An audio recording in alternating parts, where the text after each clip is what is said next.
Pertanyaan yang ketiga, jika kita sudah tahu bahwa dalam masalah ada pesan cintanya Allah, alhamdulillah.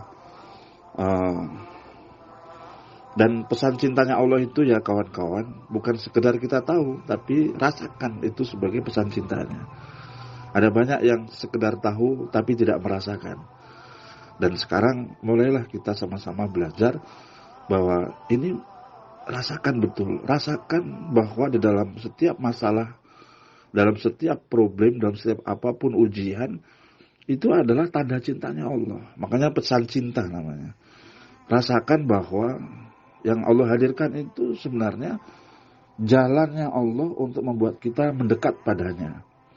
Ya, jalannya Allah untuk mendekat kepadanya. Jadi kalau kita dipingin mendekat kepadanya, mestinya lebih tenang.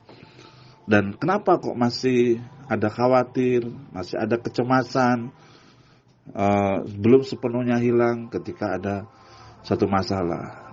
Bisa jadi sebabnya karena kita memang masih jauh dengan Allah. Ya. Kita masih jauh dengan Allah. Ibadahnya juga kurang misalnya. Dalam hal apapun masalahnya justru kita perbaiki. Banyak istighfar, banyak memohon sama Allah. Dan ada satu doa agar ketika dihadapkan pada apapun kita bisa merasakan hati tenang. Ya. Sebab begini kawan-kawan ya. Saya mau nanya. Masalahnya selesai baru hati menjadi tenang, atau hati tenang masalah selesai?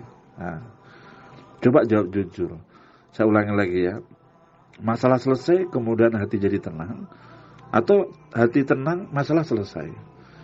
Kadang kan kita kalau menghadapi masalah atau apapun ya, masalah bisnis, masalah sakit, kalau sudah sehat kayaknya lebih tenang deh. Kalau masalah saya selesai, utang lunas, jadi tenang deh.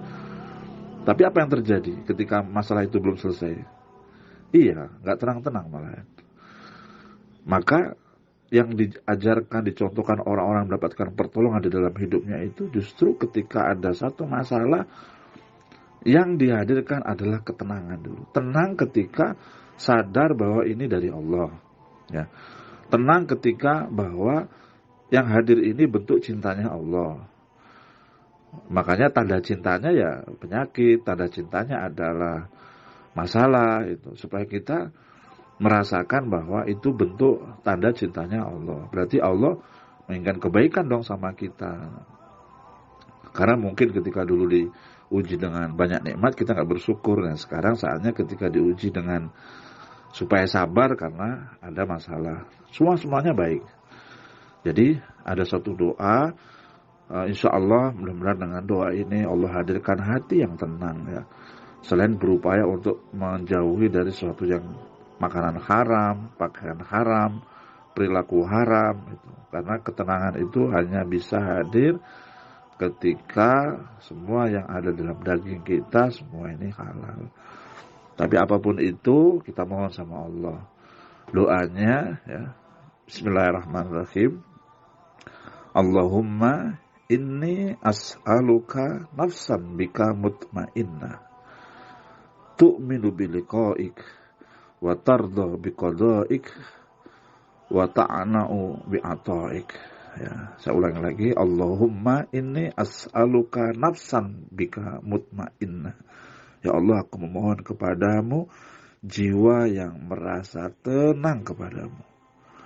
Tu'minu biliqa'ik, yang yakin akan pertemuan denganmu ya Allah. Wa tarda biqada'ik, dan ridho dengan ketetapanmu, ridho dengan takdirmu. Ya kan? Wa taqna'u bi'ata'ik, dan yang merasa cukup dengan pemberianmu. Ini adalah hubungan kita sama Allah supaya menghadirkan hati yang yakin. Dan tenang itu bisa muncul ketika kita semakin dekat dan kenal sama Allah. Contohnya, misalnya kita di pinggir jalan, tengah malam, terus Anda bertemu atau di sana ada satu orang yang Anda sama sekali tidak kenal, Anda sendiri. Kira-kira kalau nggak kenal, tenang atau khawatir? Apalagi pakainya tato misalnya kan, besar gitu kan, wajahnya. tidak bersahabat misalnya, dari jauhan itu seperti itu. Kenapa? Anda nggak kenal. Coba ketika ada seorang itu walaupun sendiri, terus dia kemudian dengan badan yang begitu besar, tapi Anda kenal, dia juga kenal Anda, maka tenang, kenal kok gitu ya. Nah, jangan-jangan kita merasakan ketika diuji dengan masalah, dengan apapun, ketika menghampiri Allah untuk balik kepada Allah, ada rasa yang tidak tenang. Bisa jadi karena kita masih belum kenal sama Allah, tapi lebih kenal sama makhluk. Belum bersandar sama Allah, tapi lebih bersandar kepada makhluk. Lebih khawatir dan cemas dengan keterhilangan makhluk. Maka doanya, Allahumma inni as'aluka nafsan bika mutmainnah tu'minu biliqa'ik wa tarda biqada'ik wa ta'na'u bi'ata'ik. Ya Allah, aku memohon kepadamu jiwa yang merasa tenang denganmu dan yakin akan pertemuan denganmu, yang ridho dengan ketetapanmu, dan yang merasa cukup dengan apapun yang kau berikan kepadaku, ya Allah.